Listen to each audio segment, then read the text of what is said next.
یہ ہے کراچی کی قدیم آبادی ڈاکس مچھر کالونی میں کلینک چلانے والا عطائی ڈاکٹر، جو کیمرے کو دیکھتے ہی مشتعل ہو گیا اور ٹیم پر حملہ کر دیا۔ یہاں صرف 1، 2 یا 10 نہیں بلکہ کم و بیش 180 عطائی ڈاکٹر کلینک اور اسپتال کھول کر اپنا گھناؤنا دھندا چلا رہے ہیں، جن کے غلط علاج سے کئی مریضوں کی موت بھی ہو چکی ہے۔ یہاں تو اکثر ایسے ہوتے ہیں کہ کمپاؤنڈری جو ہے نا یہیں پہ کلینک پہ سیکھی جاتی ہے، اس کے بعد وہ ڈاکٹر بن جاتے ہیں۔ میڈیسن کے اندر ان کی بہت گڑبڑی ہے یار، یہاں تو گلی گلی پہ کلینک ہے، بندے کیا بچے بھی مر گئے۔ عطائی ڈاکٹروں کے اسپتال اور کلینکس میں صفائی ستھرائی کا بھی کوئی خاص انتظام نہیں۔ ایک عطائی ڈاکٹر کلینک چھوڑ کر ہی فرار ہو گیا۔ ڈاکٹر بن کر علاج کرنے والوں نے مختلف بہانوں سے کام لیا۔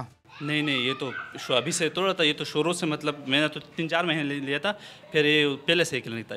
نہیں ابھی تو فی الحال نہیں ہے، لیکن ڈپلوما میرا آلریڈی چل رہا ہے۔ مطلب نہیں کوئی ایسے الحمدللہ کوئی ایسا مطلب ابھی تک کوئی ایسے مسٹیک نہیں ہوئی، انشاءاللہ آ جائے گا۔ نہیں RN کے ہے، اور ہمارا سے دوسرا ڈاکٹر ہے، وہ بھی مطلب آتے ہم دیکھتے نا، مسئلہ تو نہیں ہے، وہ جب آتے تو ہم اس کو مطلب دیکھتے۔ علاقہ مکینوں کے مطابق ڈاکس مچھر کالونی میں کوئی سرکاری اسپتال نہیں، اس لیے مجبوراً عطائی ڈاکٹروں سے علاج کرانا پڑتا ہے۔ محکمہ صحت اپنی ذمہ داری پوری کرتے ہوئے تمام عطائی ڈاکٹروں کے خلاف کارروائی کرے تاکہ مریض کو بہتر علاج میسر آئے۔ کیمرہ مین شفیق دلشاد کے ساتھ عمران نفیر، ڈان نیوز کراچی۔